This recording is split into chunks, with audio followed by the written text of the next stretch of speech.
afternoon, world. It's a boy named Sue coming at you live straight from Big Potato. We're gonna be doing a little bit of Disco Elysium today.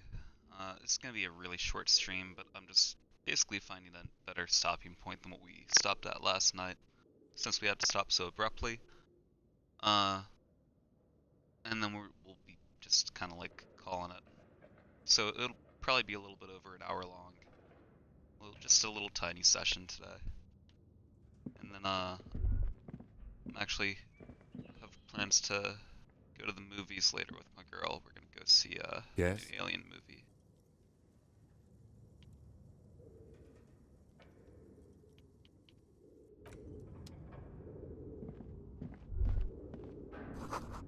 It smells like leather and sweat. So last night we just busted this door down and found this old gym building.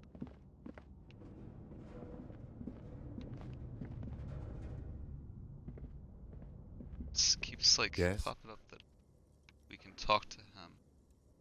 Is it just because of this?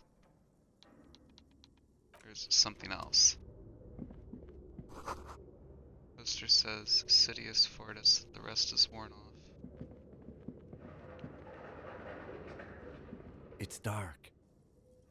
Lieutenant states the obvious. And the flashlight works a lot better if you hold it in your hand. Flashlights go in hand? Stare at your hand uncomprehending. Yes, you might even call it a feature of the universe that you need to hold tools to use them. That makes so much sense. Right. Now let's get to it. Some areas are inaccessible without your flashlight. After you've acquired it, go to your inventory and equip it in a held slot to continue exploring. Oakley dokley.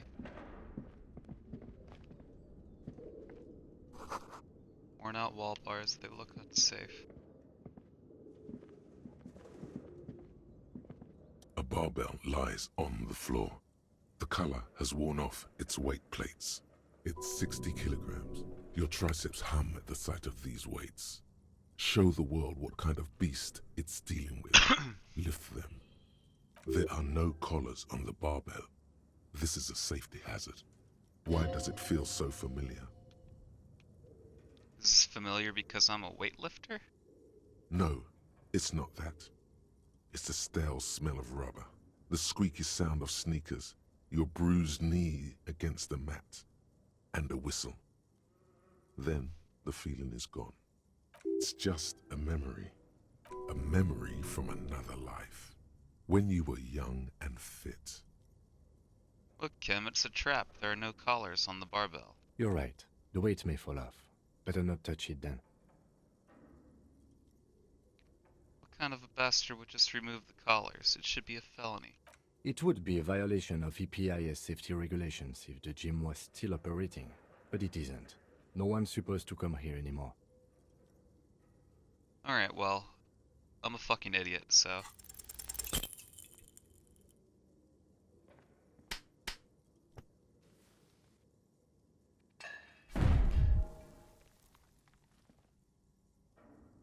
You manage to hoist it off the ground, but the barbell feels wobbly and dangerous. Your hands slick with sweat. Turns out you're no beast, just an old man with bad form. Even your body has failed you. It's a miracle you didn't injure yourself. Maybe it wasn't such a good idea to smash through that back door.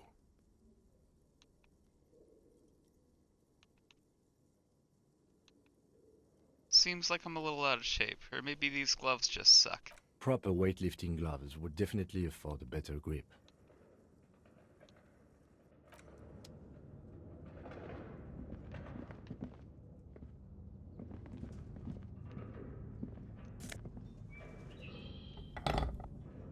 Shot put ball. I think that we can replace our friend's ball now. Back outside from like the first day when I was a complete jackass and threw their ball. A ball used for playing shot put, favorite pastime of elderly gentlemen. You feel like you should hold on to this and make good use of it. To sell such beautiful old school sports equipment would be a sin. It's worth $13 though. That would get us like just about rent for the night.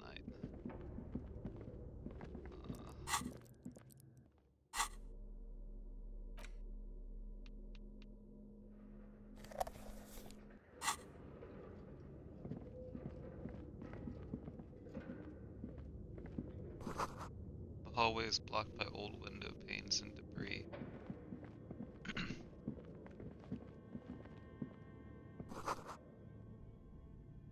A large demijohn full of strange liquid. I love how my whole like reason that I'm back here in this dilapidated gym right now is because I went into the bookstore to find a book about cockatoos. Wild animals stare at you in the dark, stuffed and mounted.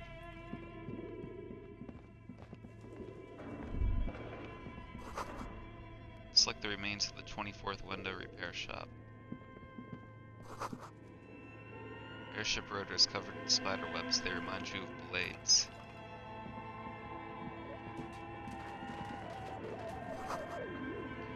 A naked mannequin torso, a strange yellow color.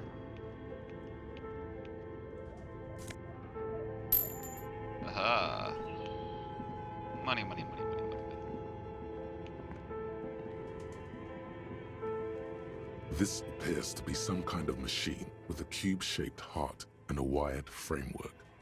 The keyboard has a rectangular on-off button. A piece of paper still hangs from the printer. A radio computer. Just sitting here without anyone inside. He sounds surprised and a bit cautious. This is the Ream Civic radio computer, model RC5120, equipped with a Feld mainframe and a Ream-compatible printer. Do you think I should turn it on? We have one of these down at the station, but I never really learned how to use it. The machine lights up like some prehistoric animal stirring from its slumber, revealing fluorescent play and print keys on the keyboard. The hatch on the machine's central compartment is wide open. It's empty like a beehive without its brood. Some cables have been left dangling, disconnected. This is where the memory should go. Press play. Nothing happens. Something's missing. There's no tape in the player. Press print. Nothing happens. Just wanted to see if anything would. Your flashlight slides over an old green chalkboard covered in scribbles, sketches, and schemes like some ancient cave mural. Some of the writing has faded with age, but you can still make out sections here and there. Photos and drawings have been pinned to the board. Inspect the drawings. These lithe, pointy-eared creatures appear to be different types of welkins. You make out autumnal candle welkins casting wax-based magic. Translucent welkins with organs shining under their skin. And even ether welkins hailing from the vast emptiness of sidereal space. Who are all those creatures? Fantasies of a tortured, feverish mind? One of the welkins, towering among the rest, appears to be different, however. Examine the welkin. This is important. It's Vara Hamira, a high welkin, his face white and scarred like cracked marble. This is clearly a welkin supremacist. The note says, all non-welkin races will be purged. The Haldor, the Twarg, the humans, and even headless men, all of them, purged. Imagine a world filled only with welkin, green welkin, dread welkin, and the high welkin to rule them all. An inordinate amount of time has gone into drawing these little welkin creatures. Who are these creatures? Who drew them? Are they real? I have so many questions. This looks like concept art for a project. It's not really real. Why would anyone spend so much time on this? Some people really like building a world, I think. Even if it's just for... Hello, ancient reptilian brain. Yes, if you're referring to the fact that this is my first time playing the game, yes, I am definitely fresh meat. One of them is a welcome supremacist. Mm-hmm.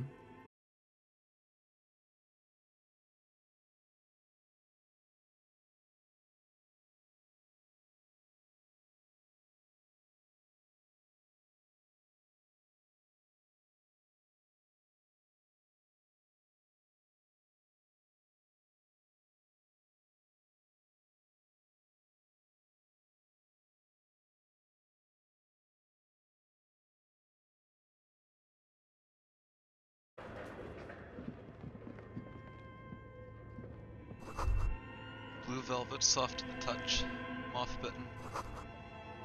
Is this Emma's atelier? I don't know how you would actually pronounce that. Terrible pronunciation.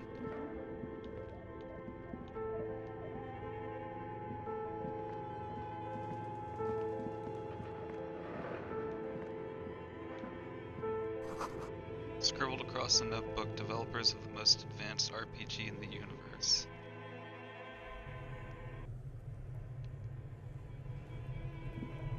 I don't want to go out here yet. Go back.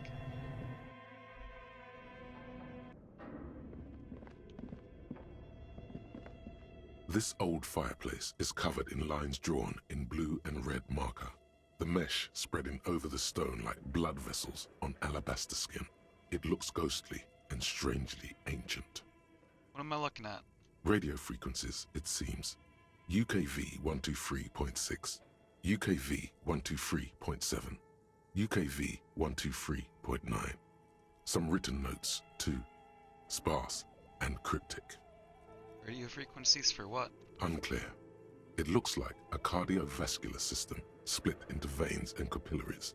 Very advanced. So we're dealing with something medical here? You think so? The web is comprised of radio stations, all lead back to one red heart, titled the Game Master Frequency. A note says, this one can listen in on any station it wants. Looks like a surveillance program. They must have had massive airwidth. These things don't come cheap. Who's the game master? Someone very important. The leader of a massive on-air game built by these people. If it's a game, then who's playing? Whoever decides to call in to a call-in station, it looks like. A list of names under the stations suggests people across 6 Isolas would be playing. Muindi, Insulinda, Kotla, Grad, Samara, and even Ilmara.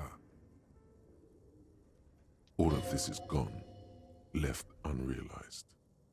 There's no way a little basement studio working here could pull anything like this off. My God. It's as if the less money they had, the more ambitious their project became. The costs of Airwood alone must have been huge. Exactly.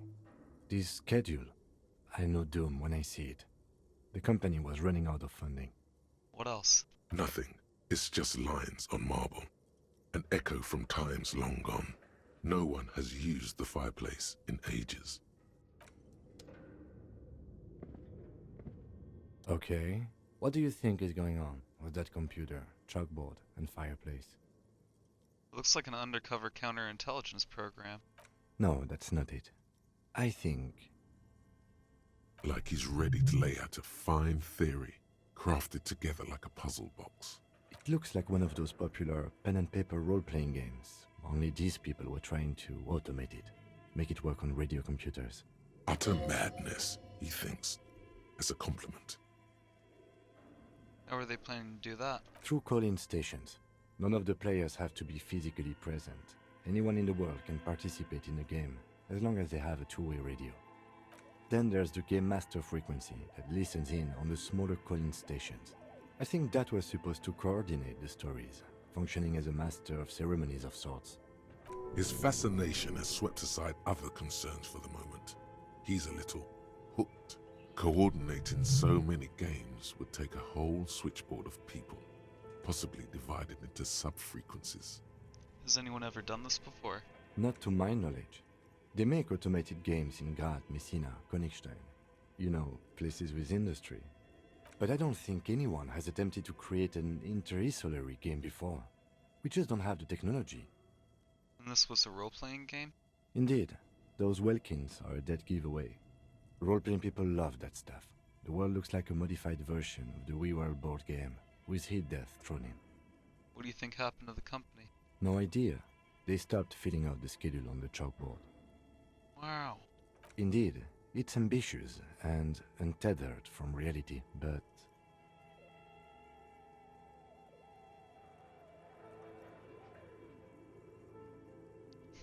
The world is cold and lonely. This would keep the company. Let's finish it. It's too late for that, I'm afraid. half smile breaks out on his face, looking around the derelict room. The pipes howl and a rat crosses the floor. Okay, let's keep moving.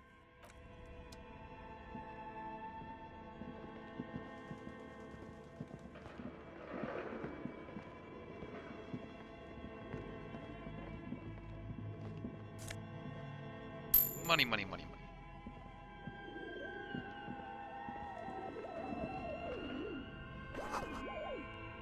Skis with slipstream printed on the laminated top layer.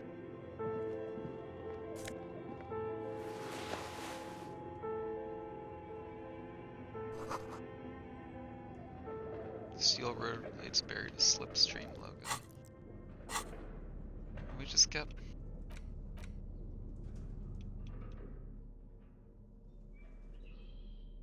Q-plug crisscross of filaments feels oddly fragile in your hand. Its intricate structure covered in dust. Silver tape on the side reads production schedule. Note: this filament contains information that can be read using a radio computer. Okay.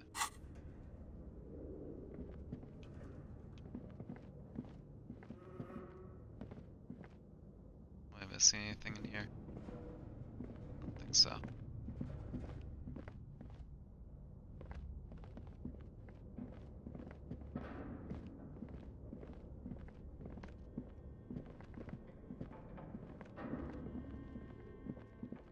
Haven't been up here though.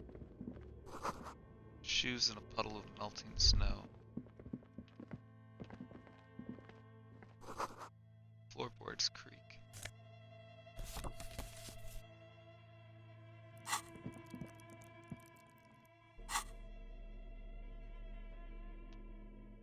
Sunlight has made this postcard almost completely sepia-toned. Midtown traffic passes. Overhead the ghosts of skyscrapers disappear into beige midday mist. Vapor rising from the delta on which the district was built. The postcard is prepaid.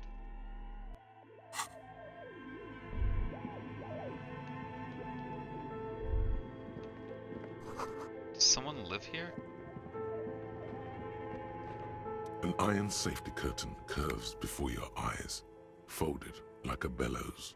It covers half the room, blocking the way into a colossal industrial chimney. Knock. What an odd thing to do. Nothing happens. Knock harder. Still nothing. No one's home. Knock even harder. Those curtains prove to be surprisingly sturdy. Your fist hurts now. Can you please try to refrain from attacking random things?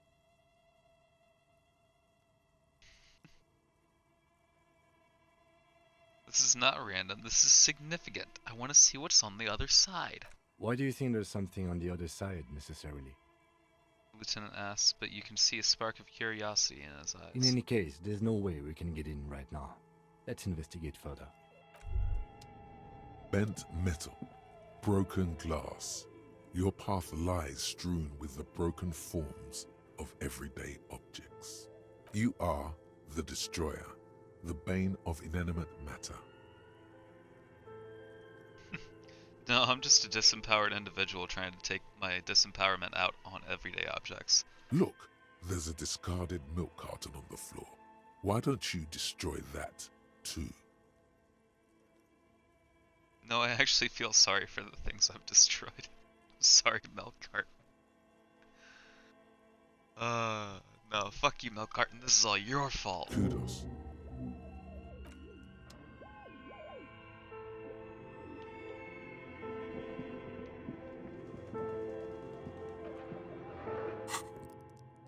Would we need to unlock another?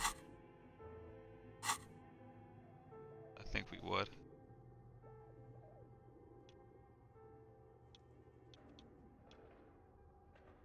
Yeah, would. Should we?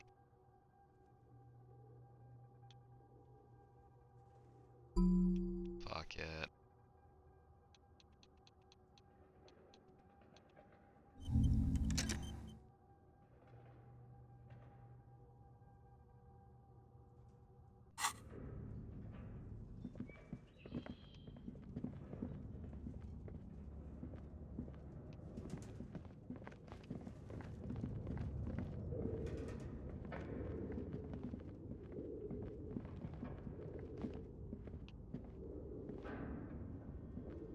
Tiles on the cube are still smoldering, casting the framework in a soft glow. Fluorescent play and print keys shine on the keyboard. Insert the production schedule. Like a smooth draw, the filament slides into place. On the keyboard, the play key starts blinking. Press play. A bar of fabric right above the keyboard starts producing a soft hum. The sound of static seeps through the machine's planar magnetic driver. Oh no. It was already glowing and now it's also making a sound. It's probably some alien CO-like technology. The static gets louder, slowly filling up the abandoned hall, until a voice speaks out, crackling and old, cutting into the air. Good morning. Fortress accident en rue de Saint-Ghislaine. This is East Insulindian Repeater Station 1. Please repeat. Is this the production schedule?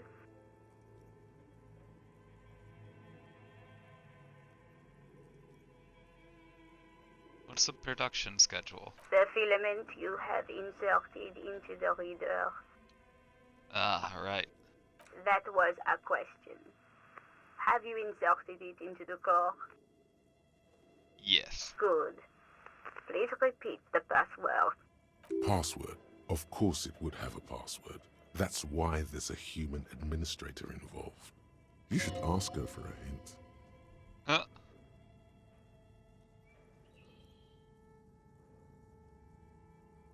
Password? I'm really bad at passwords. Can you give me a hint? No. Is it my birthday? Still no. This is the police. Please open the thing. I am contractually obliged to protect the privacy of the filament holder for Fortress accident. Without filing a warrant with Lintel, I mean I that. cannot give you access to this filament. I'm afraid we are not doing that, unless we want to wait for a month. Now, can you please repeat the password? Oh no, the password. Received. I will register this login attempt. That sounds bad. A login attempt. Something a criminal would do. Don't worry. Passwords have a way of turning up sooner or later. Fortress accident. Is there anything else I can do for you today? Why did you call me Fortress Occident? Fortress accident is the company on whose name the terminal you are currently using has been registered to. Do you have any other information about the company? One moment. You hear her flip through her catalog before she reads out with studious care. Fortress accident SCA produces revolutionary interactive call-in radio games. That's what the catalog says. And what's that, this interactive call-in radio game? Any other questions? What are you, a machine, or are you alive? Yes, I am alive. I am 74 years old and my name is Yvonne. She repeats passwords. Programming people are all paranoid.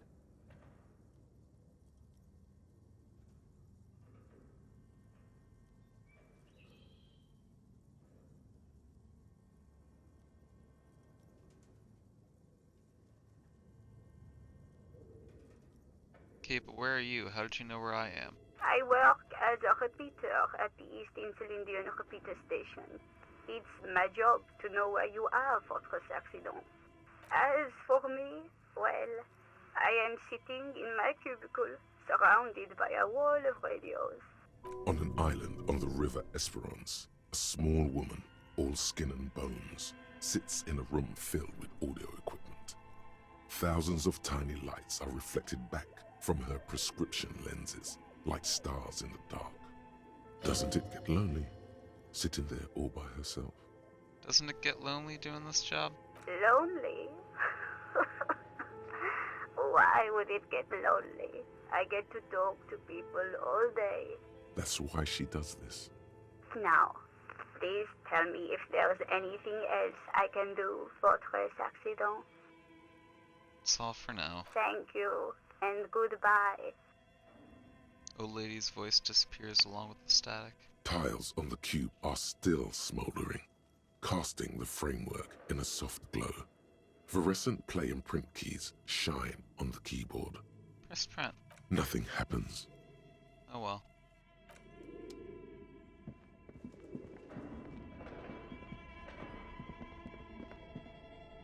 I should take Tiles the on the tape cube. with me. The filament slides out of its glowing.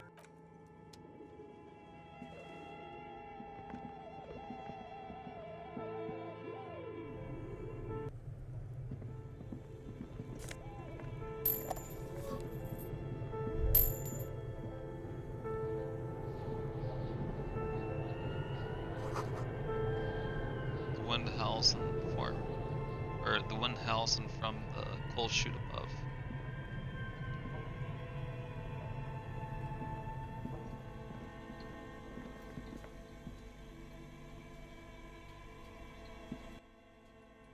You see a terrifying ice bear with a strange compartment in its belly. The door is covered in frost, and the bear's eyes are glowing red. This would have been a good place to stash the body. This ice bear is a hyper-carnivore. Be careful. What is this thing? It looks like a giant ice bear. The lieutenant doesn't answer. His eyes are glued to the animal. A sharp slice of light shines out from its mysterious belly door. Crack it open. A gust of freezing cold air rushes to greet you. You hear a low grumble as the bear regulates itself. This is the inside of a refrigerator. The lieutenant takes a peek inside. His hand has found the holster of his gun. Relax, Kim. It's a fridge. Of course, just a giant ice bear-shaped fridge. He relaxes his hand, his face bathed in the harsh light of the open fridge door. Let's take a look inside. Look inside. The shelves are empty. All you see are crumpled ice cream wrappers with the brand name, Revachol Ice City. A handwritten note has been attached to the door. The fridge is huge. Take the note. You pocket the note and the little fridge magnets keeping it on the door. Examine one of the ice cream wrappers. A friendly cartoon bear smiles back at you from a glossy cellophane wrapper. It looks nothing like the fridge. The paper still smells of vanilla and chocolate. What is a giant bear-shaped fridge doing in an abandoned cellar in the first place? Good question. It looks like an ice cream fridge. Lieutenant reaches for one of the wrappers. He studies it in the light. Somewhere in the past, it's summer. 5-year-old Fifette lets go of her mother's hand, change jingling in her pockets as she hops towards the ice cream stand right across the plaza.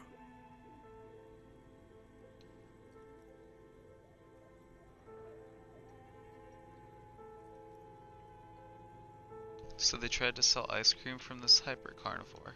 I know. What an unfortunate marketing choice. What is even worse, the bear is still costing them money to this day. Lieutenant points to the red sneaky cable running from the fridge. The fridge buzzes with energy. The electricity bill on this thing must be catastrophic. Close it. Yeah, this would have been the place to stash the body. A thick layer of coal dust covers the furnace, coloring it pitch black.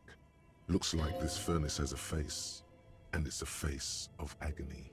What is this thing? Is it a furnace? Looks like it. Looks like an old central furnace used to heat the building.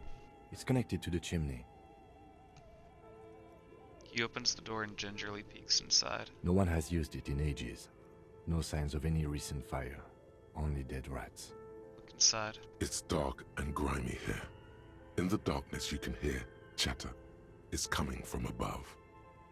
The echo is so prominent, it's impossible to discern what the voices are saying, or what. What are you doing?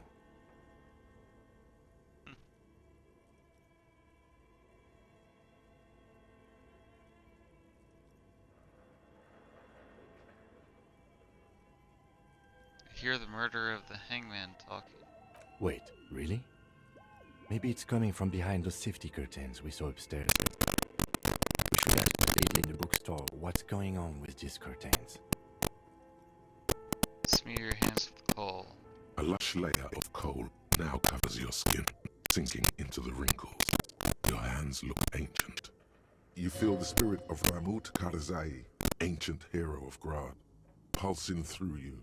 All that's left is to cover your face in war paint.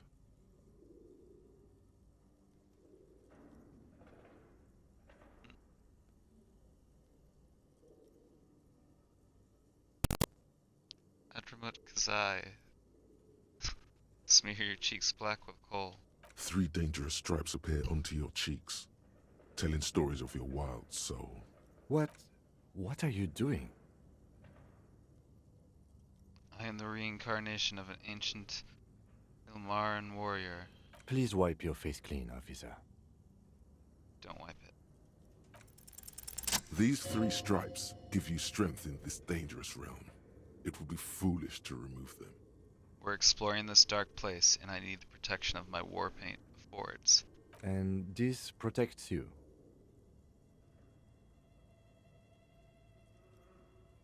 Gives me confidence, and that's all that matters, Kim. Okay, sure. Go ahead. Kick the furnace. A hollow ring echoes through the furnace. Your toe hurts.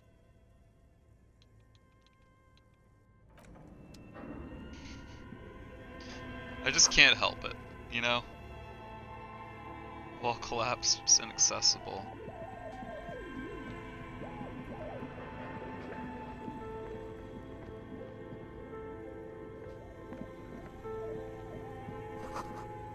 Ice cream maker defrosted and unplugged.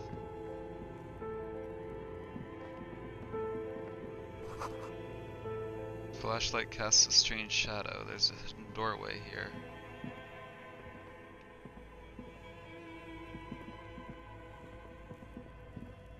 A few bricks have fallen off, revealing a compartment behind the wall.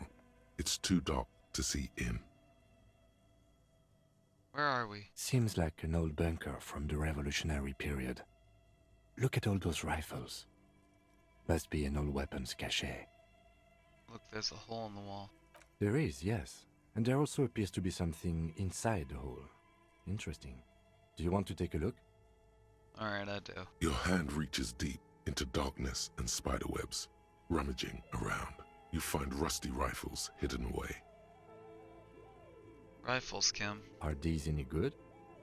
Most of them are rusty and inoperable, like the rest, but one catches your eye. A bolt-action model with a fine wood stock, in better cosmetic order than the others. This one looks nice. That's a rare sight. Seems to no longer be functional, but still a beautiful thing in its own way. Could the murder weapon we're looking for be similar? It's the same type of weapon, yes, a breech loader. An interesting coincidence that we should find something so similar. But I'm afraid our search for the real murder weapon must continue.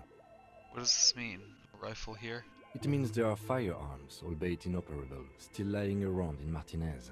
It's an interesting coincidence, I would say. Might come in useful in the future. He likes this find. Me too. A few bricks have fallen off. 2 rusty rifles are hidden above the piping. They look inoperable.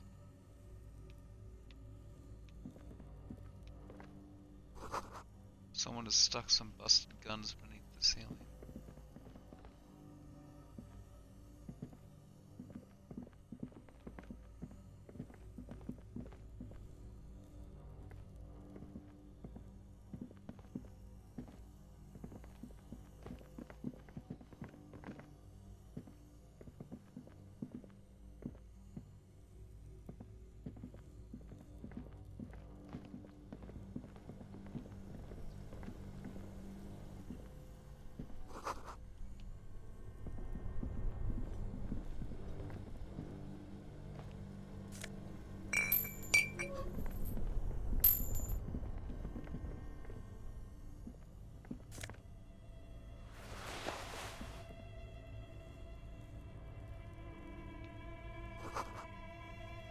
Wires running in the breaker.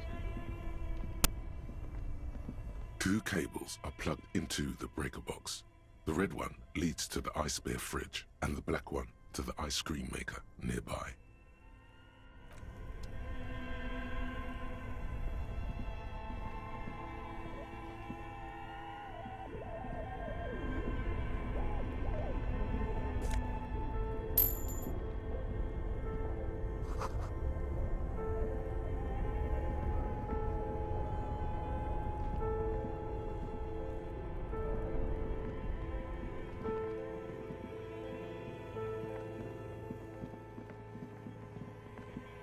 Just making sure I didn't miss anything.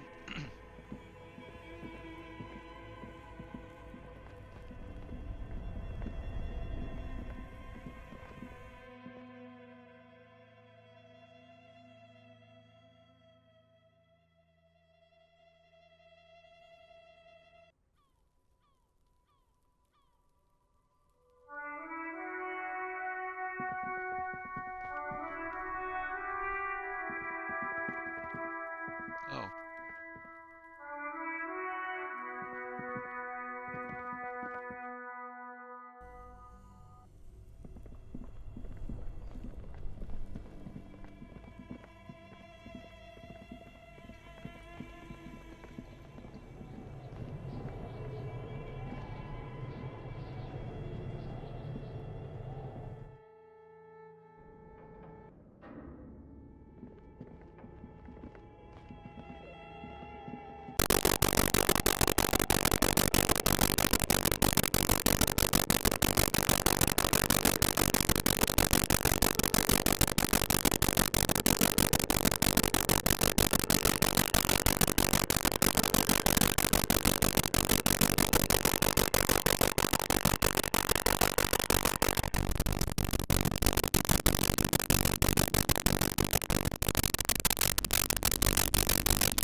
Sometimes it's necessary to resort to extreme measures.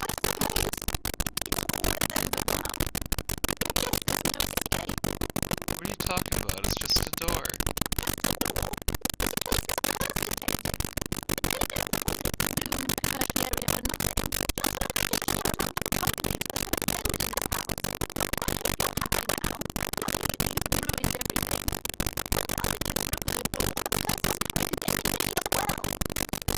She closes her eyes and starts mumbling something to her attendant.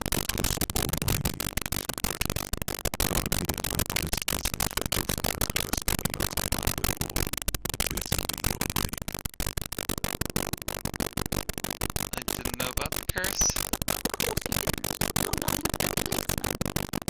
She shrugs, visibly dejected.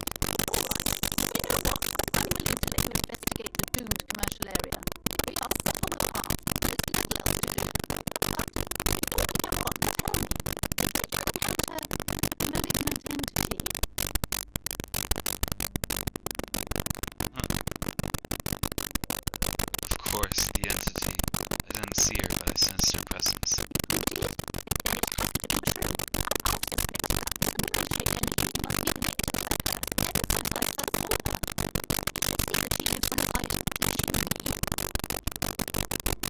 You mean the chimney that's part of the central furnace? I heard voices coming from there.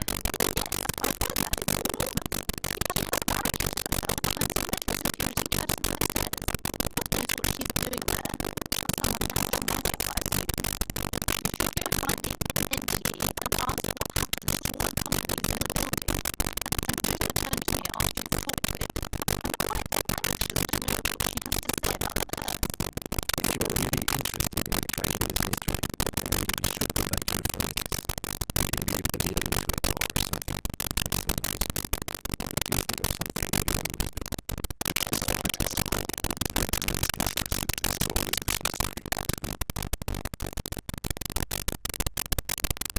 I had a few more questions about the curse.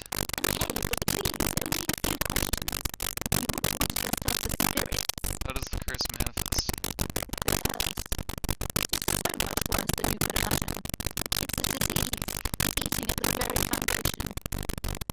A shiver runs through the woman as she looks around the dimly lit store.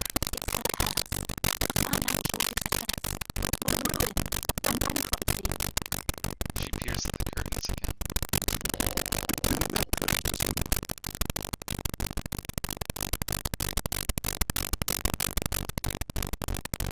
Annette mentioned that the previous tenants have experienced some financial troubles.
saw the flashlight equipped, so I'm just shining it in her fucking face right now.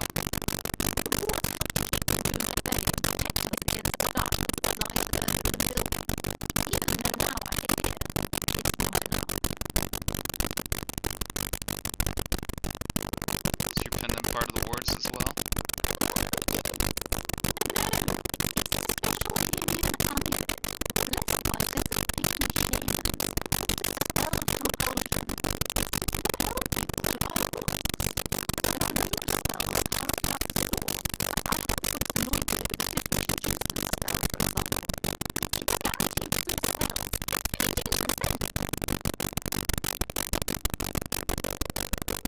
What about the wards on the back door? Are these Simonees as well?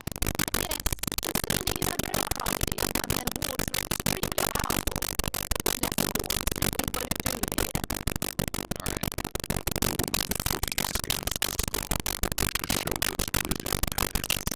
Every now and then, she nudges her glasses. For a book about cockatoos.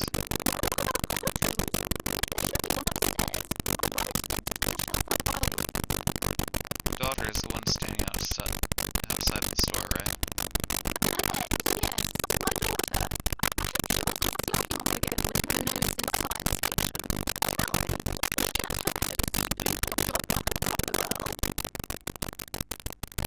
Yeah, of course.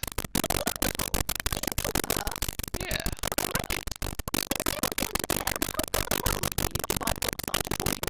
Her reaction depends on how well she heard you at the store. I'm not gonna grade a human being. I don't do that.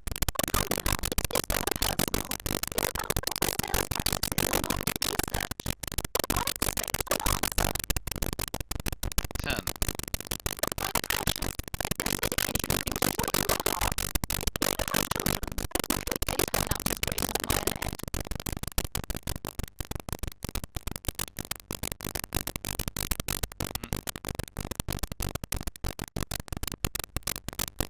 I'm here to dismantle the free market and abolish child labor. Like that happening.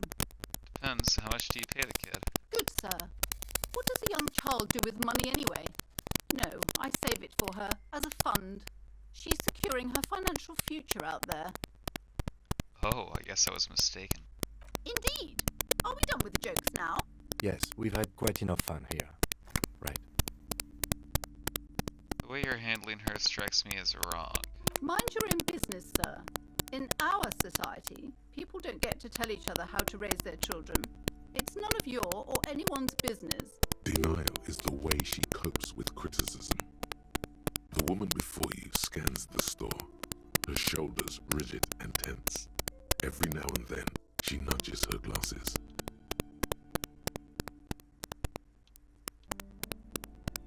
Alright.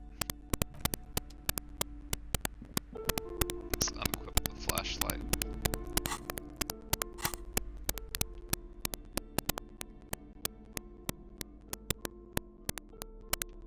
Do we still have our borscht thermos?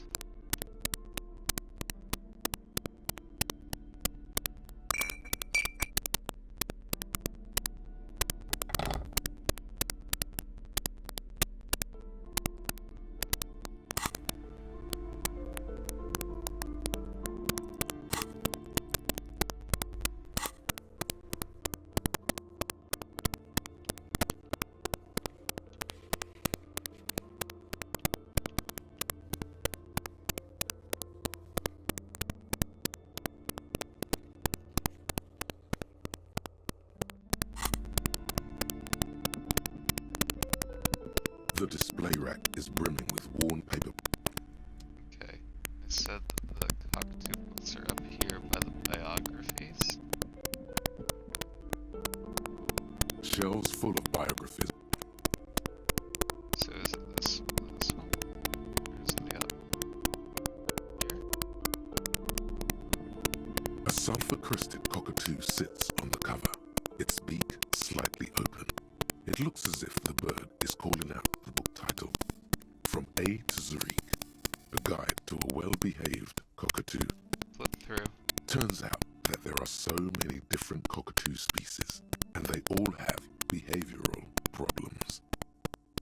this guide to cockatoos, storekeeper? It's a must-have if you own a cockatoo. I've heard they're quite capricious.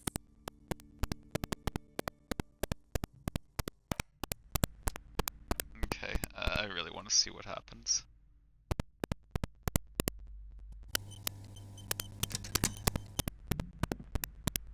A sulfur-crested cockatoo sits on the cover, its beak slightly open. It looks as if the bird is calling out the book. Slowly, you move your hand toward the tome of cockatoos. Before you reach the book, you're interrupted. Do we really need to do this? I think not.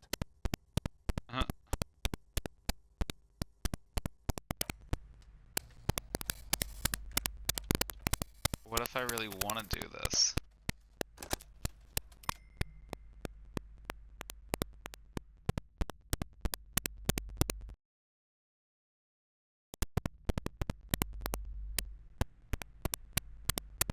A sulfur-crested cockatoo sits Try it on one the more cover, time. its beak slightly open. Slowly, Do we really need to do this? I think not.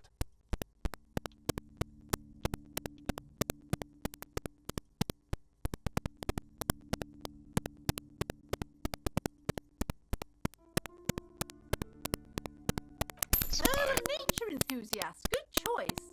I knew it was a good idea to keep that around.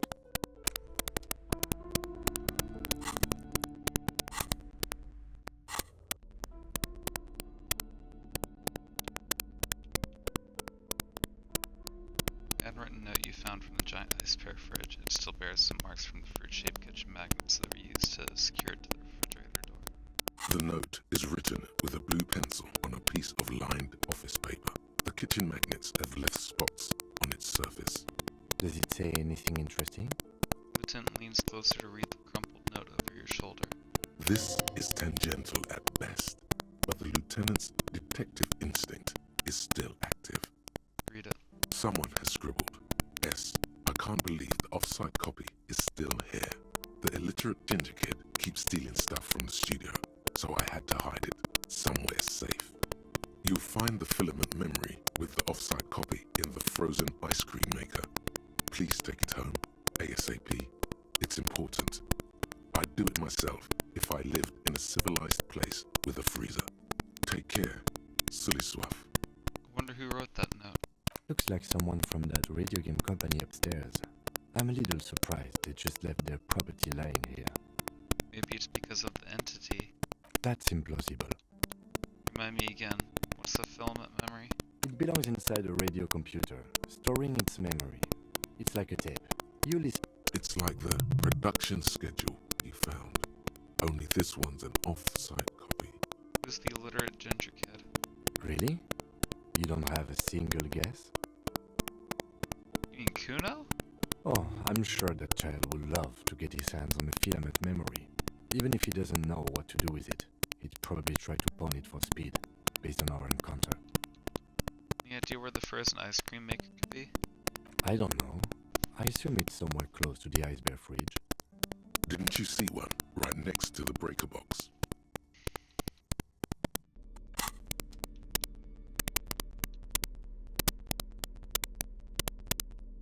A cockatoo is a parrot with an erectile crest, found on the Seminine Islands and in southern Fas a la Mer. Known for their intelligence and general precociousness, cockatoos are popular birds in aviculture. However, they often exhibit various behavioral issues. Okay, what more?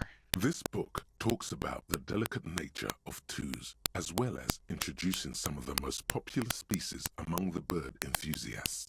The funeral cockatoo, the major majestic cockatoo, and the most common bang bang cockatoo. It's colorfully illustrated. What problems do these birds have? Where to even begin? All cockatoos are known for their needy natures, requiring attention for at least 2 full hours a day. They love to talk and have been described as lovable clowns who just don't know how to wrap up. I could handle that. It would be nice to have someone to talk to when feeling lonely. Pet owners also report moodiness, loudness, and hostility as recurring issues. If left unsatisfied, Cockatoos may scream non-stop, pluck their feathers, or become aggressive. Right, that's pretty bad. Anything else? It is not recommended to get a cockatoo if you're not able to cook them food every day and give them the full care that they need. These birds will never understand that you have a life of your own. Yeah, but there has to be something great about cockatoos, too. You're right. Cockatoos are magnificent creatures. They love to perform, cuddle and show off, and will even scream for fun, often as loud as up to 135 decibels. Ouch. That must hurt. Not great for the neighbors. Read about the funeral cockatoo. This is a yellow-tailed black cockatoo. Its specific name, Psittacus venereus, relates to its dark and somber plumage. This bird looks as if dressed for a funeral, 24/7. There is something indisputably ominous about it. Ooh. Read about the major majestic. Perhaps the most impressive of all the species, the endangered major majestic cockatoo, is often described as the most flamboyant bird in the jungle. Its pink-colored wings and flowing crest embellishing its proud and bumptious nature. In the words of poet-explorer Sir James Fournier, few birds more enliven the monotonous hues of the verdant forest than this big, bold, and beautiful species.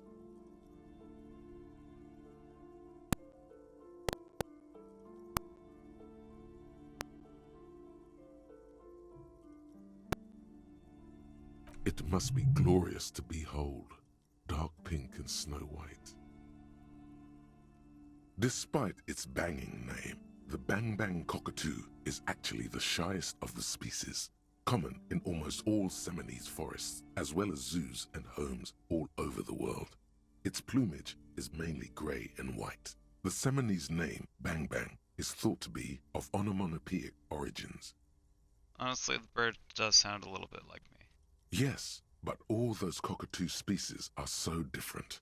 Which one are you?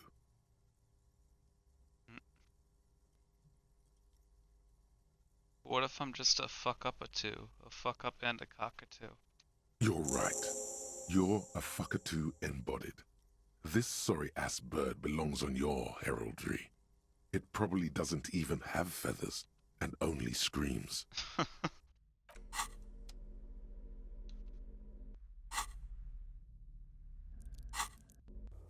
What is... Okay, it was just saying that I've finished a task, okay. Alright, let's see if we can talk to whoever's up in the chimney. And then I'll probably call it. Again, I just wanted to get a better stopping point than what we were at last night. I guess I should equip my flashlight once more.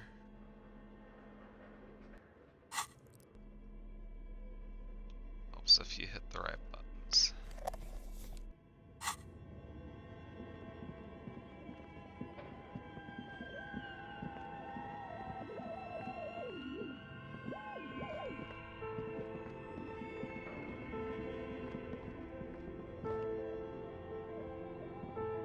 Tiles on the cube are still smoldering, casting the framework in a...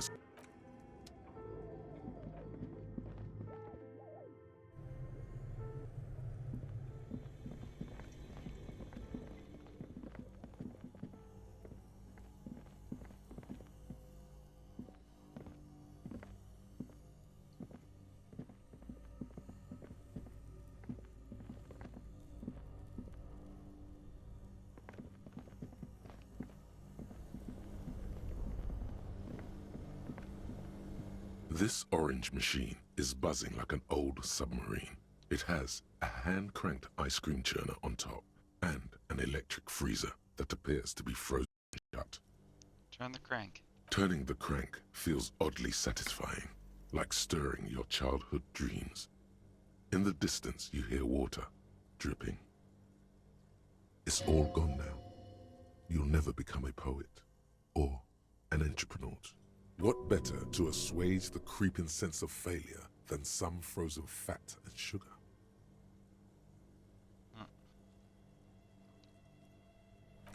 Don't try it.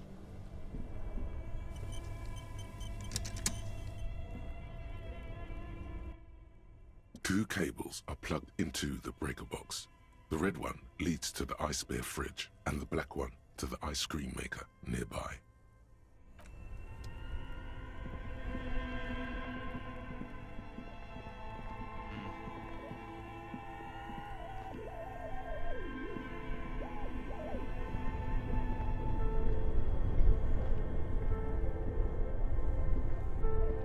That's right. The chimney was up the other part.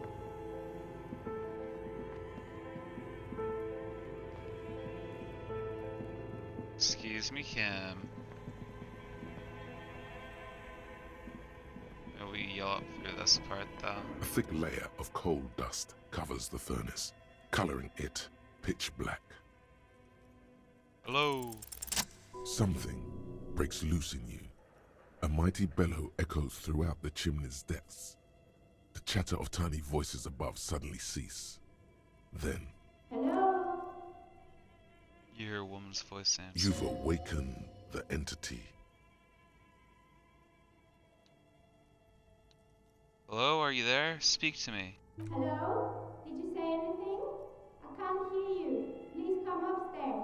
There's a safety curtain on the second floor. I'll open it. You hear a low rumble upstairs, the sound of a curtain being pulled aside. After you, officer. Oh-ho.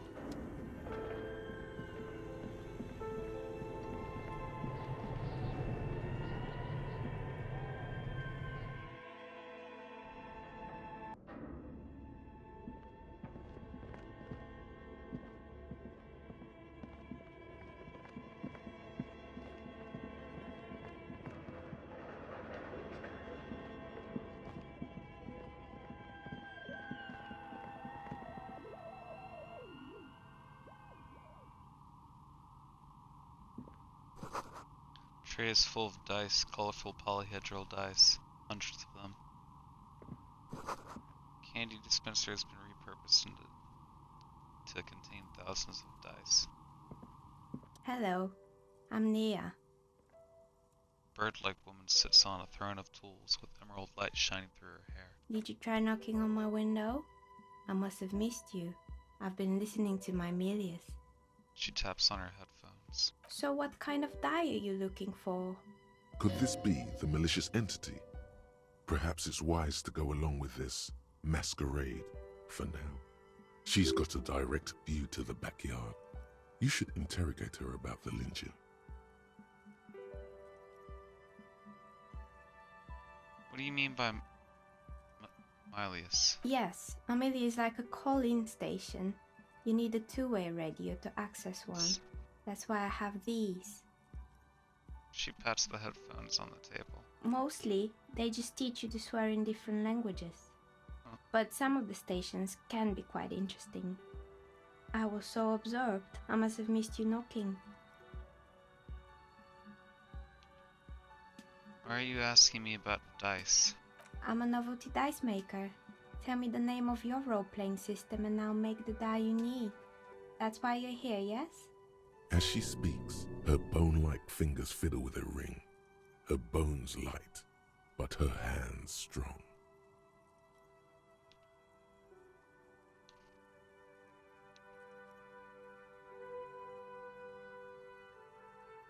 No, I was looking for something else. Squint your eyes mysteriously. Answers. Answers? How strange.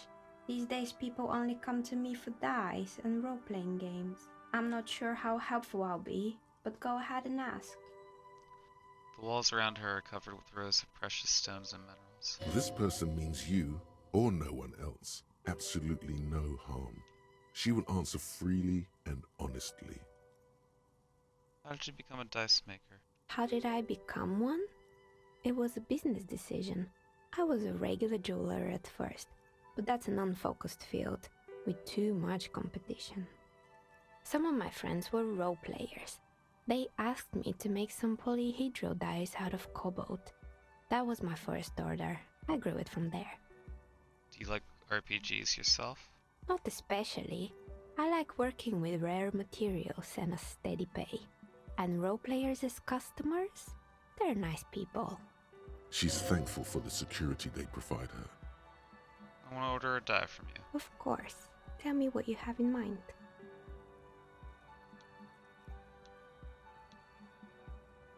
Looking for something to help with my work. I think I have just the right one for you. She opens the top drawer of her work desk and takes something out. 2 polyhedrons, red and blue, are cradled in her palm. Police colors. Because I'm a police officer, right? Not the most original, I know. But sometimes the obvious choice is obvious because it's best. Here, catch. They're a gift from me. Aw. A beautiful woman tossing you a gift. Whatever you do, don't overthink it. Catch the dice. Mr. Smooth Oh-ho! moves. You snatch the dice out of the air with one hand, just like you're in a movie. Wink at the dice maker. Oh, what are the odds? The red one is made of bloodstone with a lapis lazuli inlay, and the blue one is the inverse. I believe these dice are your lucky charm, officer. I think so too. She winked back at you. Can you believe it? You truly are Mr. Smooth Moves. You definitely need luck in Martinez. Was there anything else? What do you know about the man who was lynched behind whirling rags? Nothing really. I didn't know him. Who cares about the dead body? We might be dealing with a malignant entity here. The lieutenant looks at his notebook, then the woman under the large window. Your window looks directly onto the courtyard. You're saying you didn't see or hear anything unusual last Sunday evening? I'm sorry, detective, but as you know, I usually have my headphones on when I'm working. It shuts out most of the daily ruckus behind my window. What do you mean by the daily ruckus? Well, there's always something going on in the Whirling's backyard. She stops to try to come up with an example. During daytime, there are usually those kids. And lately, I've been seeing a lot of drunk workers hanging about. Must be because of the strike. She's not sorry to disappoint you. Informing on someone in a murder investigation would intrude upon her focused existence. But I never saw anyone during that fateful Sunday night, I'm afraid. You never took your eyes off work to look out the window? I might have, but in this case, all I would have seen is my own reflection staring back from the darkness. It's really hard to make anything out in the yard when it's dark outside. Besides, I rarely get up to look out the window when I'm in the zone. This person values focus above all. She keeps her sharp sight on the instruments before her. Do you often work Sunday nights? It's an odd profession, making dice for people, but I like it, and I prefer doing this to sitting at home. Okay, thanks. She nods. Anything else, officer? Where are we anyway? What is this place? We're inside the chimney of an old central furnace. It's strange, I know. She looks at the ruddy bricks that make up the walls. Even though they've been repainted, there are still signs of coal black soot here and there. But when I arrived here, all the other rooms were taken, so I had to build myself a makeshift home. Besides, I don't really have to pay any rent here, so that's a plus. Plaisance was right. There's an entity living in the chimney. You should ask her about the curse. Creative. The lieutenant looks around the spacious room, its ceiling fading into shadows above. I've heard this place is cursed. Did you know that people call it the doomed commercial area? I've heard the stories, but I don't think those stories are true. Plaisance is the one who sent me. She's convinced that the place is swarming with malicious energies. Plaisance, the bookshop lady? I've heard that her business is doing rather well. Have the energies spared her somehow?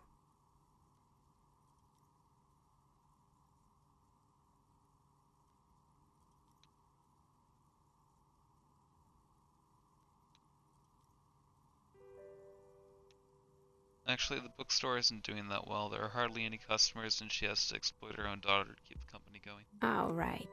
But it's not just the bookstore that's still up and running. What about the whirling in rags?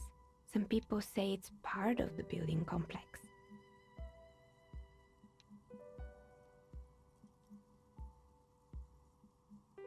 No, the whirling isn't doing well either.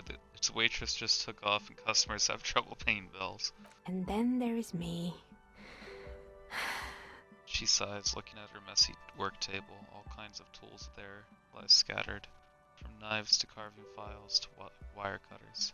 I've been here for 14 years, selling novelty dice to role-playing enthusiasts. Not exactly a million-real business idea, yet somehow I've survived despite the talk of malicious energies. Strange, isn't it? It's because she's in cahoots with the demons.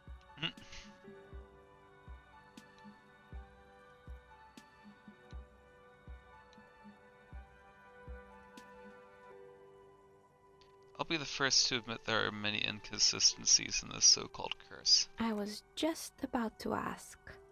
What do you think? Do you think the curse is real? The jig is up.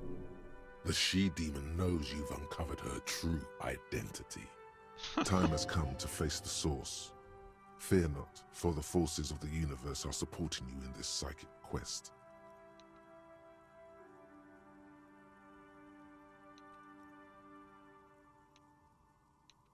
Starting to see that there is no curse, only business decisions and natural market fluctuations. Exactly. Truth is always so disappointingly mundane and boring. But I'm glad we got this sorted out. Anything else I can help you with today? Plaisance is not going to like what you have to tell her. Do you know what happened to the other tenants? Everyone else is gone. More or less. Are you interested in anyone specific? Oh, quite a lot of them spring to mind. Rats scuttle in the dark rooms Jesus under the Christ. abandoned blow dryers and dusty mannequins. Cobwebs cover rotors and radio computers alike. So much failure. Used to be a hair salon here, right? Yes, I think it was called Androgynous Orlando or something similar.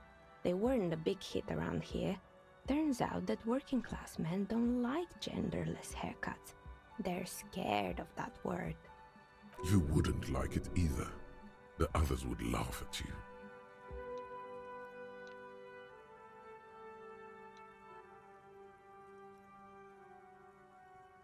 What's wrong with a bit of experimenting? The customers should have been more open-minded.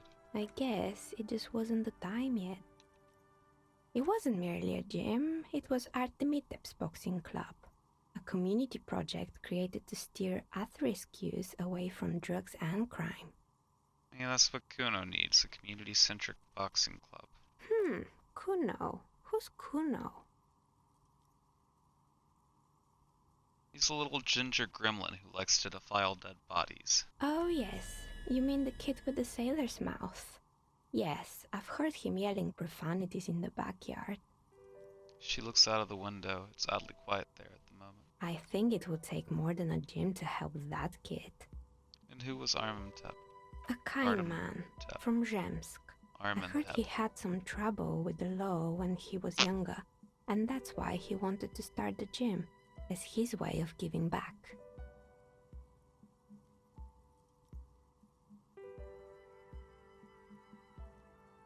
Judging from the kids I've met so far, it didn't really work, did it? It didn't.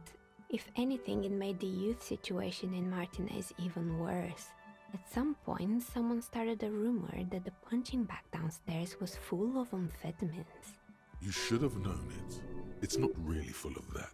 No one would store their drugs like that. Eventually, the coalition took away the funding and the club went bankrupt. This was a few years ago. It's gotten much more peaceful around the plaza ever since. What's up with the broken windows? Oh, this one's a mess.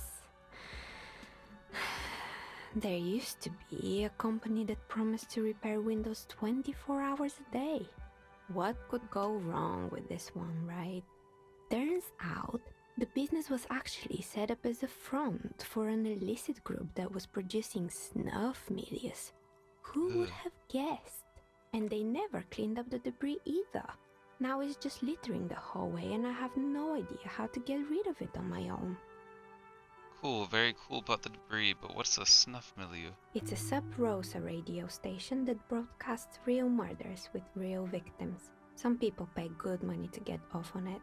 What does she mean, to get off on it? Don't worry, the ICP has a separate division that deals exclusively with unlicensed sub-roses. This isn't our problem. Good luck with that. It's not easy catching those perpetrators. Someone here makes stuffed animals? I saw mounts lying around. You mean Mr. Fabron, the taxidermist? No, he mostly just did drugs. But what drugs exactly? I need to know what drugs he was doing for my police report. He got high on some weird taxidermy chemicals. I wouldn't recommend it to anyone. Eventually, they caused him to lose control of his bladder. The smell was awful. Even you can probably do better than that. You can almost see it. A small, sickly old man, hunched behind his work desk, his pants stained with old piss, stuffing a sad, stiff-legged raccoon dog. The entire scene looks tragic. Found creepy mannequins. There used to be a fashion atelier here, but I have forgotten the head designer's name. They were doing well for a couple of years, until the insect rights activists came. Insect rights activists? What in the name of... The atelier produced a certain collection that used chitin among the materials. Apparently chitin is made in the Occident, where it's extracted from beetle wings. And you know how all kinds of political movements are big in the Occident. The activists shut down the biggest chitin supplier, which of course caused the price to skyrocket. And, naturally, all the most fashionable tastemakers refused to be seen in chitin from then on. The atelier went bankrupt before they could finish the collection.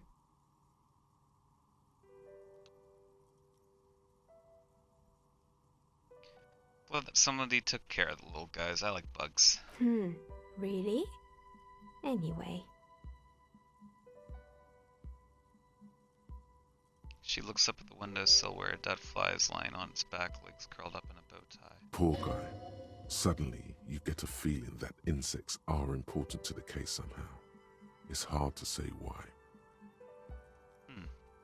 What's with the rotor blades and skis? They were made by a company called Slipstream. After they pivoted from making rotor blades to skis, their chief executive took off on a vacation with all their money. She rests her chin on her hand with an impish smile. Honestly, I think it's quite funny. I think he's still sending out holiday transmissions from Tulula or Tiumotiri or Hashtkor or wherever he is.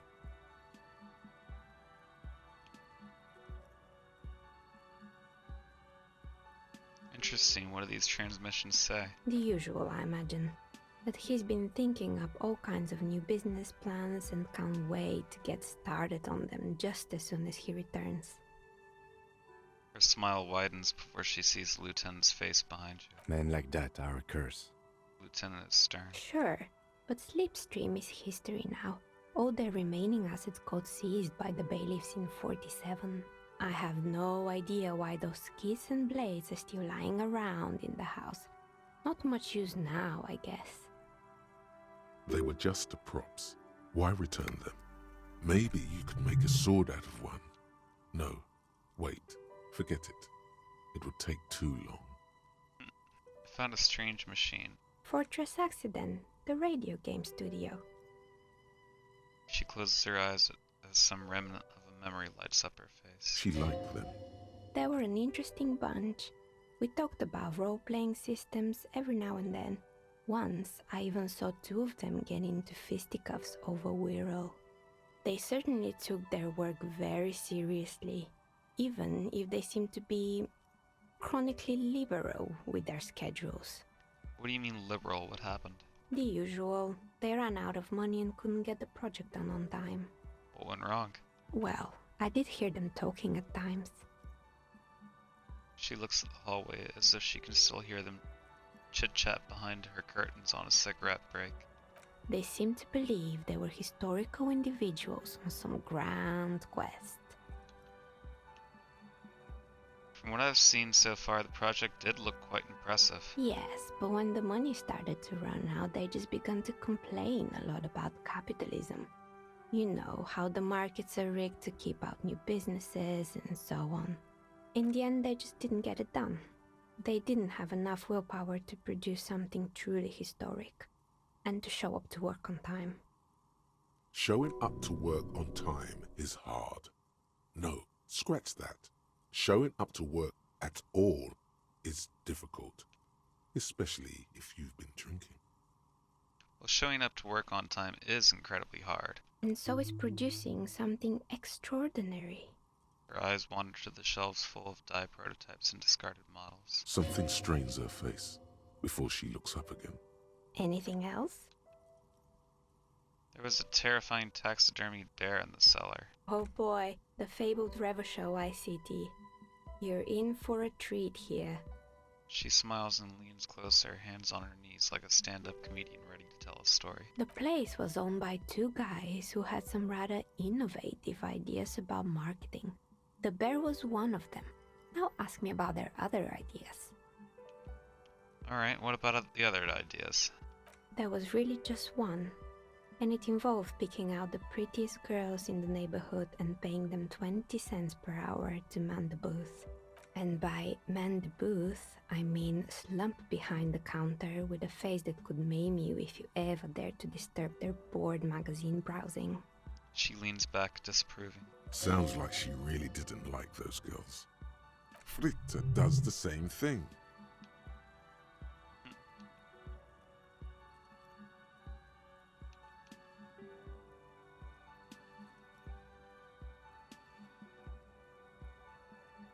What did they expect? 20 cents per hour is a dog's pay. I'm surprised they showed up to work at all. Oh, but they did. They did show up to work, and not alone. There were also acne-ridden girlfriends and gorilla-like boyfriends loitering near the ice cream stand.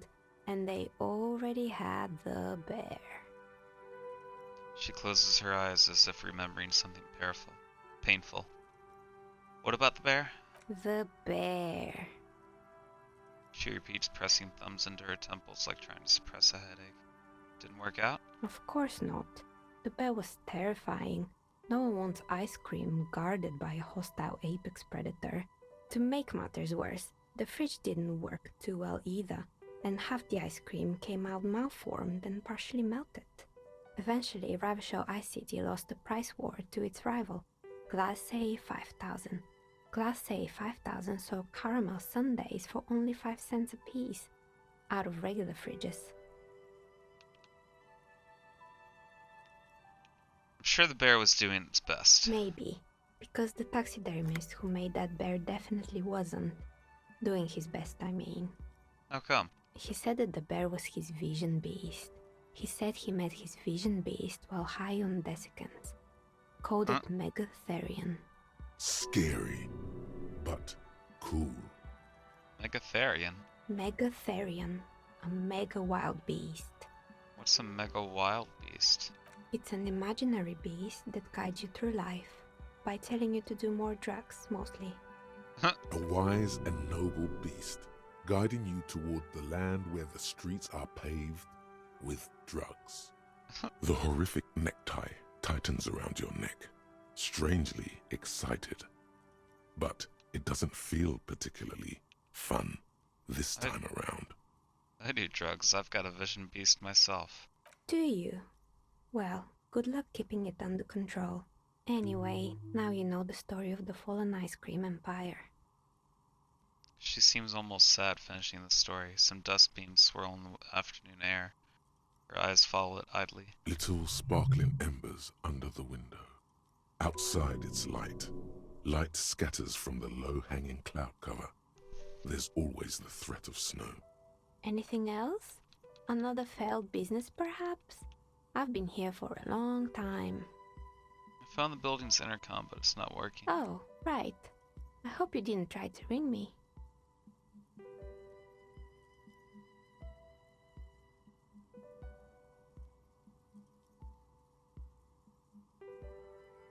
Sorry, I'm responding to a message.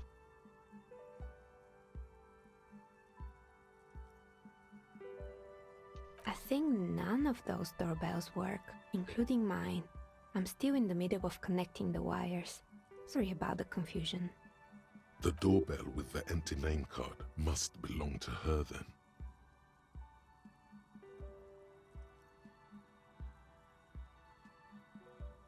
So you're telling me that the doorbell with the empty name card was yours? That's right.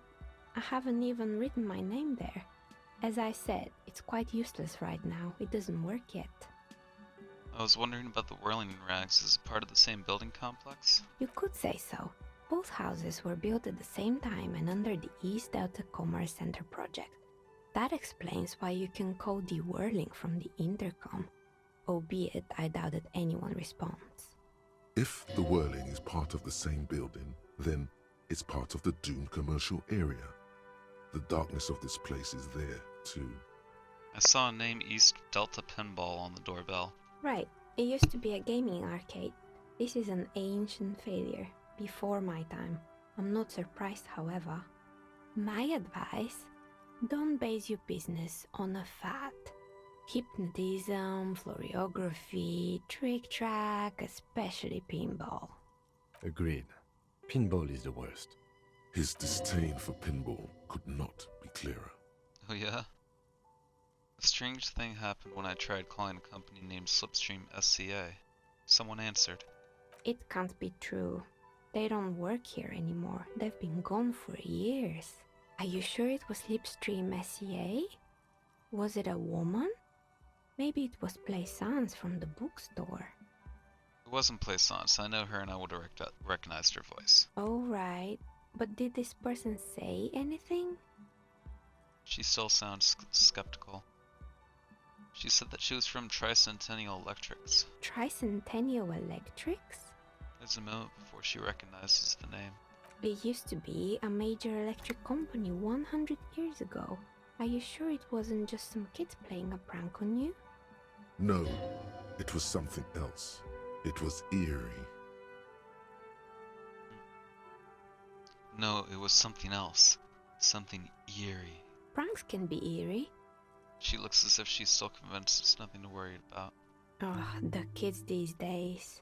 We were just one of them, and now they're terrorizing us. No solidarity. The Slipstream SCA mystery might be a recording. I called again later and got the exact same message. Why would Slipstream SCA have a 100-year-old recording as their doorbell message?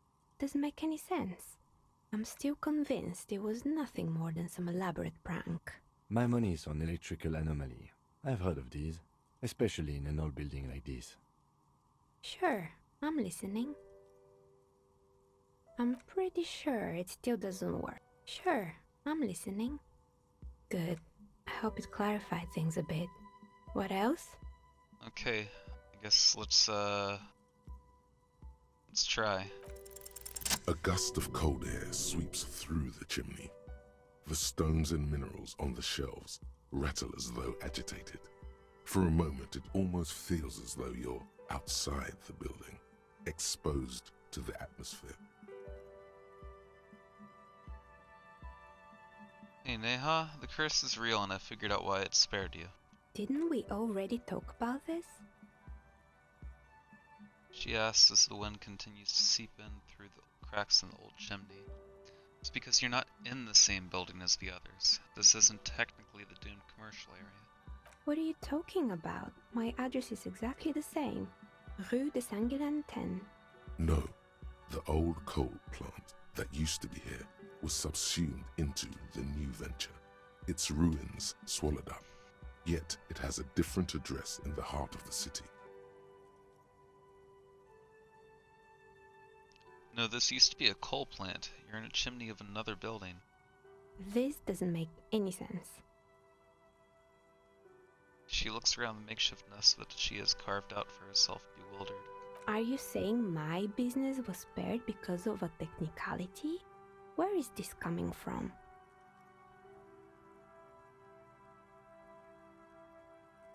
I'm just using logic. It's windy in here. You probably haven't properly sealed the chimney crown. You're right.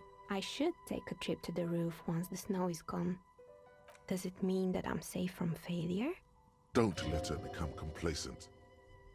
She still needs to ward her soul against the evil forces. No one's ever really safe from the failure. She starts laughing, her fingers trying to rub away the exhaustion from her face. What? Do you know what this is?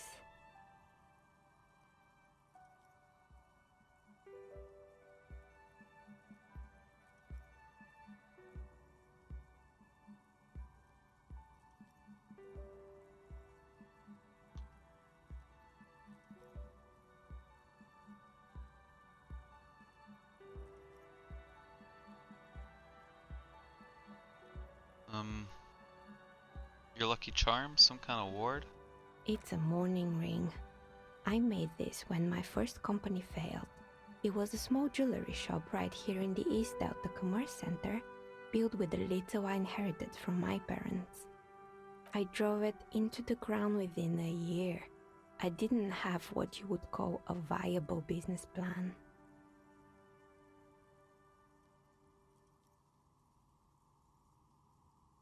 Why are you telling me this? It wasn't just the jewelry shop either. I always thought that it was just the world that you were supposed to try again and again until you finally succeed. And now you're telling me what? That it was all because I didn't run my little shops and ventures from a dump inside an abandoned chimney?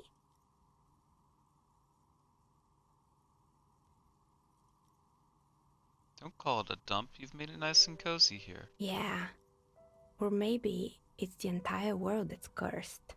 It's such a precarious place. Nothing ever works out the way you want it. That's why people like role-playing games. You can be whoever you want to be, you can try again. Still, there is something inherently violent even about dice rolls. It's like every time you cast a die, something disappears. Some alternative ending or an entirely different world.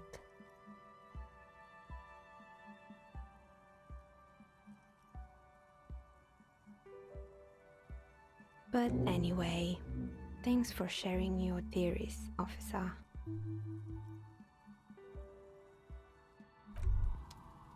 Okay.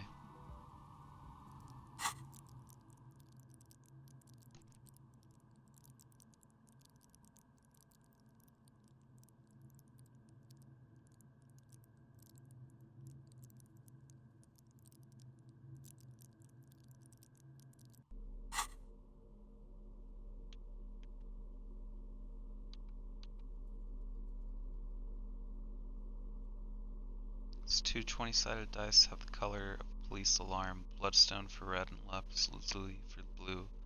If you roll them and squint your eyes, it looks like you're arriving on the scene and it's raining. Note, look at the map tab and journal to see which white tabs have opened. Okay.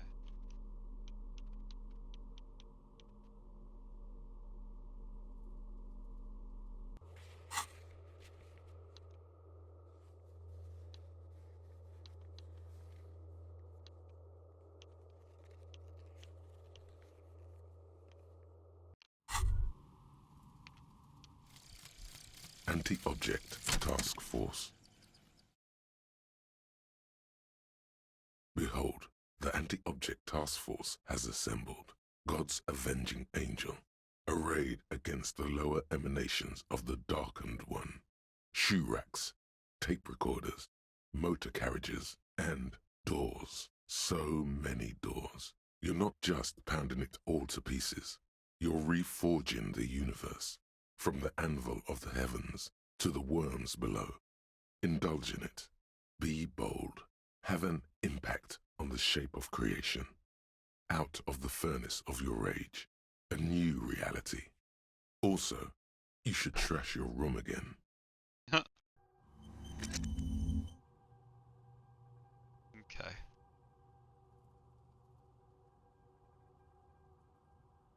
Interesting that now we're at 5 physical.